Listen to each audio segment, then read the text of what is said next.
Hello बच्चों, अस्सलाम वालेकुम। कैसे आप सब? बढ़िया। I am also fine and you are watching Shahid sir's physics class. So today our topic is refraction of light through a prism. We are done with so many questions from chapter number first. For example, we are done with the structure of eye, and also we are done with some defects of the eye. And I already told you कि बहुत सारे defects of vision हैं, लेकिन हमने यहाँ पे क्या पढ़ने हैं? refractive errors. तो हमने डिजीज ऑफ आई यहाँ पे नहीं पढ़ने हैं, जैसा कि मैंने आपको बोला था. प्लस कैटरैक्ट वहाँ पे है, ग्लूकोमा है, तो they are basically the disease. तो जब हम फिजिक्स की बात करते हैं तो यहाँ पे हमें रिफ्रैक्टिव एरर्स पढ़ने हैं, जो कि दो है. One is the hypermetropia, another is myopia, that is short sightedness and long sightedness. इसका रीजन भी मैंने आपको बताया था, and also how can we correct these errors, right my dear? So today we are back with a very interesting topic, that is refraction of light through a prism, right my dear? बढ़िया. तो सबसे पहले बेटा आपको क्या जानना है? what is a prism? What is a prism? आप यहां देख सकते हैं, I have made a very nice diagram over here. Diagram is very important. पहले हम प्रिज्म को समझने की कोशिश करते हैं, ठीक है ना बच्चा? तो देखिए प्रिज्म क्या है. प्रिज्म एक होमोजीनियस सबस्टेंस है. A prism is a homogeneous transparent refracting surface or refracting material. Prism is a homogeneous refracting material bounded by two non-parallel surfaces. Bounded by two non-parallel surfaces inclined at an angle. अब हम कैसे आपको समझाएंगे? Suppose ये वाला एक refracting surface है, ये वाला रिफ्रैक्टिंग सरफेस है, तो ये बाउंडेड इस ऐसे हैं कि ये दो सरफेसेस जो है दैट आर नॉन पैरेलल. तो टू सरफेसेस और non parallel and they make an angle. आप देख सकते हैं, दे मेक एन एंगल. तो यही मैंने कहा कि प्रिज्म जो है it is a transparent homogeneous refracting material bounded by two non parallel surfaces inclined at an angle. Inclined at an angle. तो ये हम देख सकते हैं यहां पे. देखो बेटा, in a prism there are three rectangular surfaces. अब आप देख सकते हैं, एक प्रिंसिपल सेक्शन है, देखो B Q R C. This is one rectangular surface, it is a principal section. जैसे प्रिंसिपल सेक्शन इसको ऑन बेस जिसको कहेंगे. Another is D P Q B, it is one refracting surface. And D P R C, it is another refracting surface. Two refracting surfaces inclined at an angle. ये लो मैंने लिया angle A. This is called angle of prism. This is called what? Angle of prism. And आप देख सकते हैं इसमें कितने साइड्स रेक्टेंगुलर है. इनमें से दो रिफ्रैक्टिंग सरफेसेस है and one is the base, that is the principal section. Right my dear. आप ये वाला पोर्शन ले लो, B D B C, it is triangular. And then Q P R, it is also triangular. I hope it is clear to you बेटा. So this is what we called as prism. तो prism की definition हम क्या लिखेंगे? हम यहां पे लिख सकते हैं बेटा, prism is a homogeneous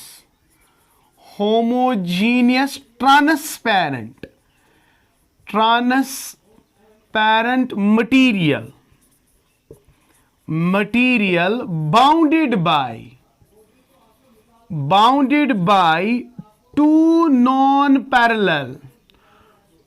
two non-parallel surfaces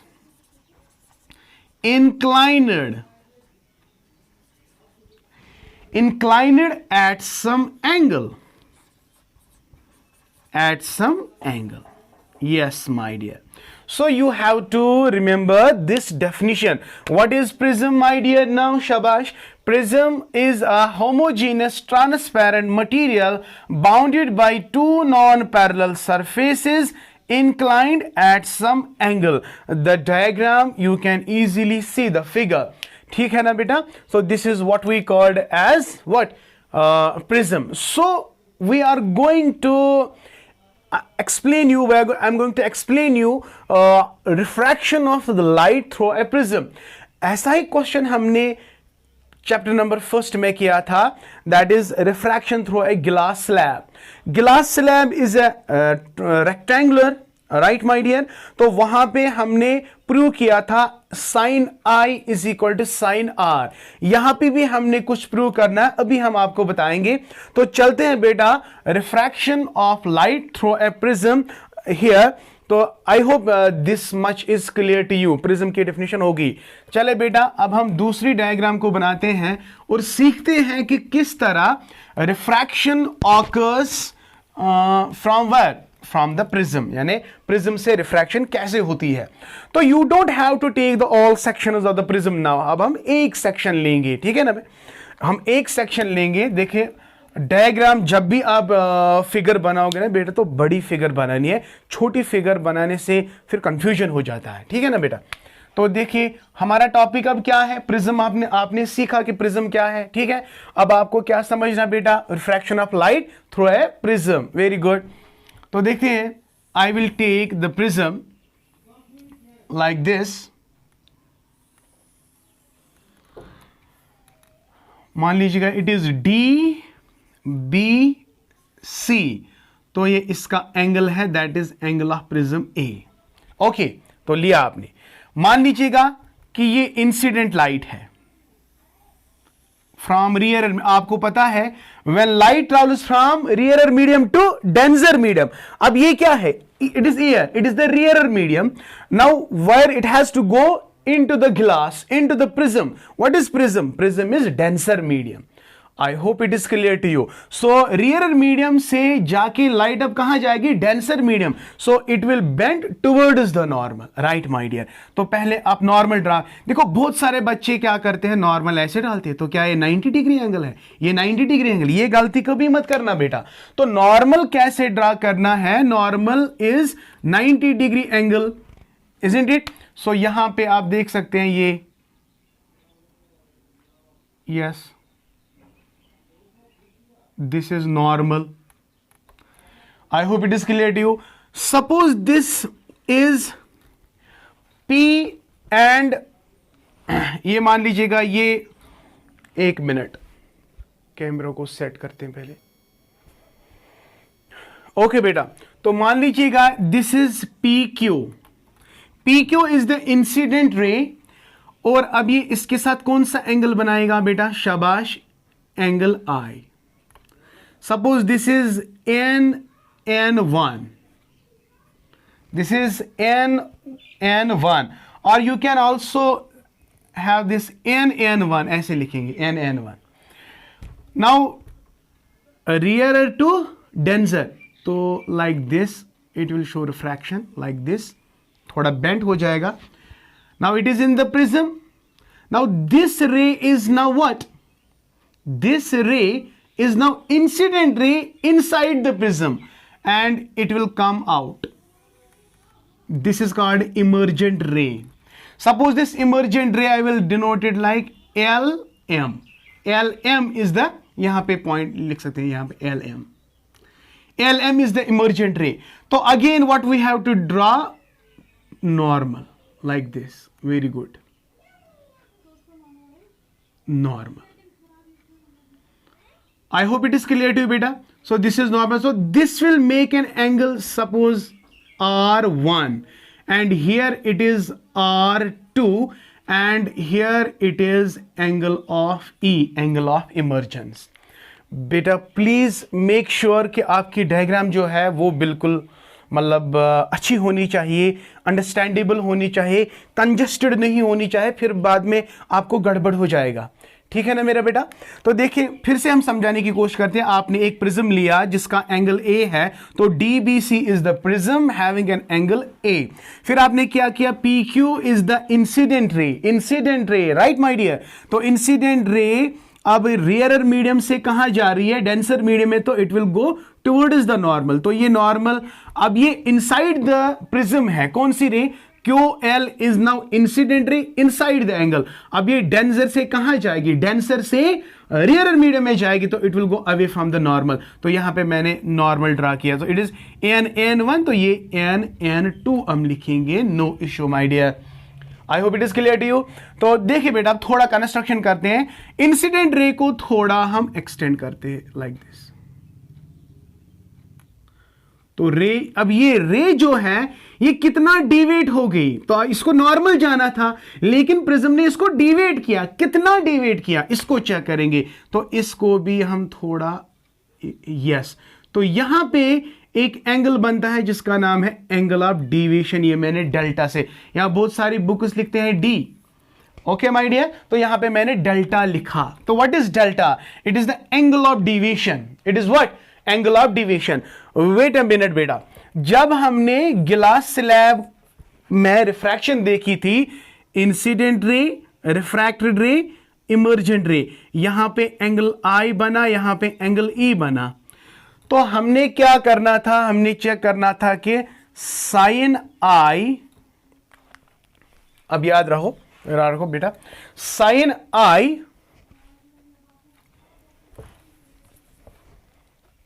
देखो हमने क्या करना था, मैंने एक गिलास स्लैब लिया। So this is incident ray, refracted रे, इमर्जेंट रे। तो दिस इज सपोज नॉर्मल, यहां पे भी नॉर्मल, तो ये क्या बना? Sine I. It is sine R1, this is sine R2 and this is sine E। तो हमने क्या करना था? Check, sine I is equal to sine E। ये हमने प्रूव करना था, तो हमने ऑलरेडी प्रूव किया है। तो इसमें आपको क्या प्रूव करना है? देखो बेटा, वेरी इंपॉर्टेंट, ये वाला एंगल प्लस ये वाला एंगल, यानी angle I plus angle E is equal to this and this angle, यानी angle A plus angle of delta. आपको ये वाला चीज प्रूव करना है, किसमें? प्रिज्म में। जिस तरह हमने गिलास स्लैब में क्या प्रूव किया था? Sine I is equal to sine E. इसी तरह यहां पे हमें क्या प्रूव करना है? Angle I plus angle E is equal to angle A plus angle of delta. तो आइए बेटा अच्छे से आराम से इसको समझने की कोशिश करेंगे। तो I hope this much is clear to you बेटा, no confusion at all, no confusion at all बेटा, ठीक है? Okay, now you can see the diagram very clearly over here.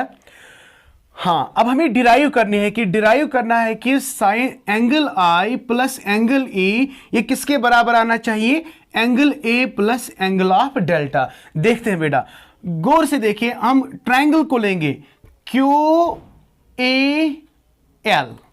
तो in triangle Q A L, अगर हम इस वाले triangle को यहां बाहर निकालेंगे लाइक दिस,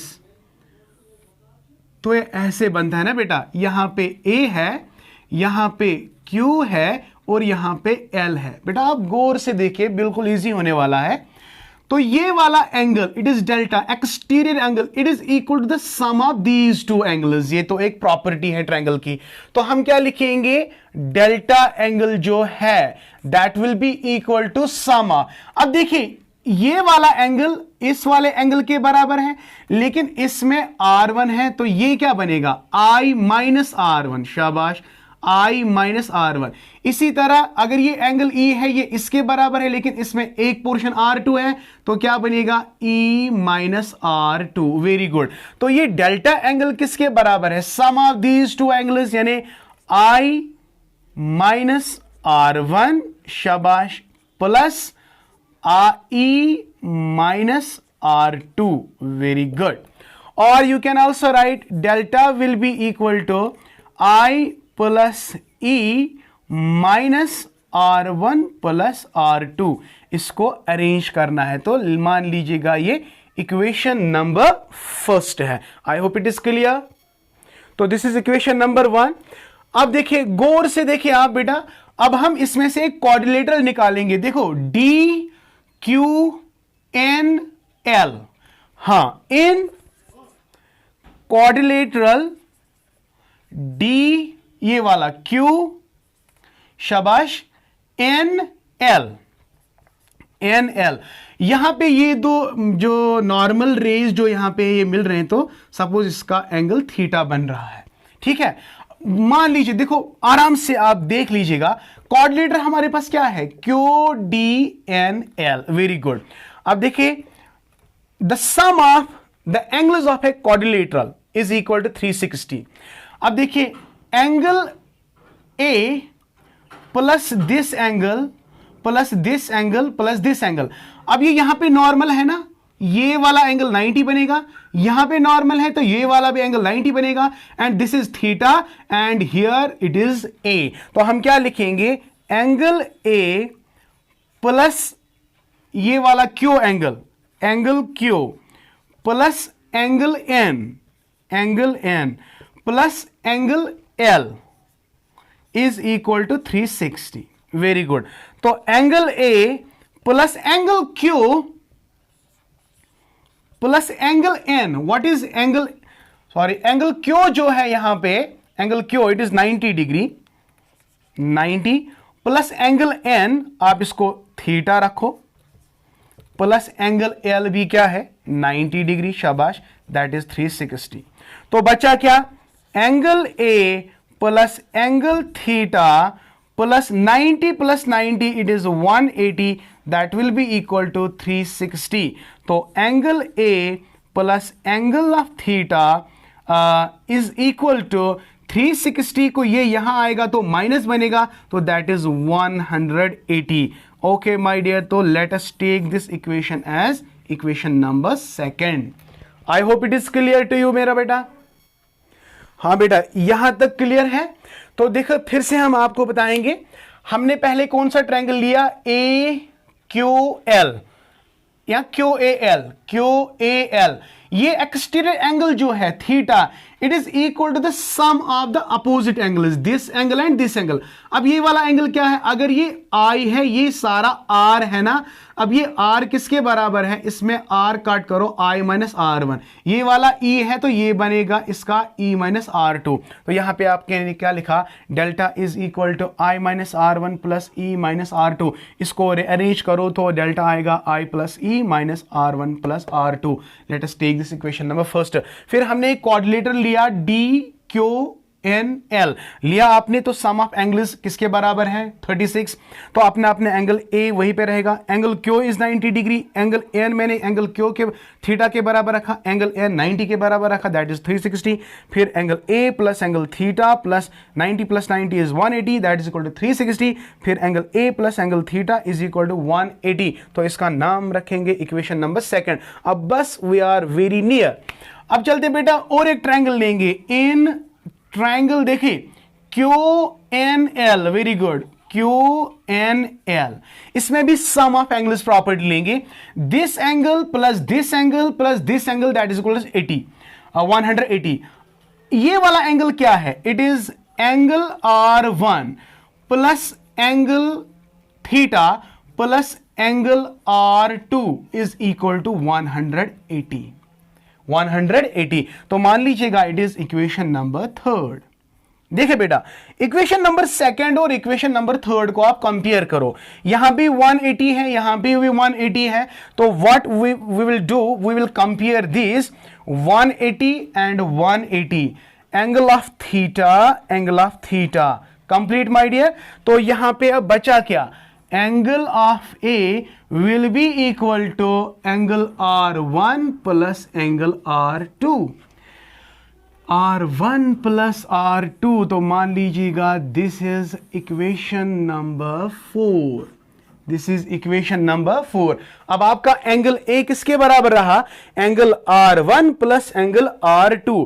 अब देखो इसका वैल्यू, एंगल ए किसके बराबर है, R1 प्लस R2। अब इसका वैल्यू इक्वेशन नंबर 1 में पुट करेंगे। हमारा इक्वेशन नंबर 1 क्या है, थीटा इज इक्वल टू, शाबाश, आई plus E minus R1 plus R2 किसके बराबर है, तो R1 प्लस R2 के बदले में एंगल ए लिखूंगा, तो here I will write A. तो इंटरचेंज करो, ये वाला यहां पे आएगा, तो delta plus angle A is equal to I plus E. यही तो हमने प्रूव करना था ना बेटा, hence it is proved, hence it is proved. अगर फिर भी आपको समझ में नहीं आता बेटा, what you will do, आप repeatedly इसको बार बार देखो, आपको इंशाल्लाह समझ आएगा. तो hence we have proved that angle I plus angle E, देखो angle I plus angle E is equal to angle of delta angle plus angle of prism. So delta angle of delta plus angle of A is equal to the angle of incidence plus angle of emergence. This was all about today's lecture. Thank you. May Allah bless you. If you really like my video, please do subscribe to my channel and press the bell icon so that you can get my latest videos. Thank you. May Allah bless you and keep always learning.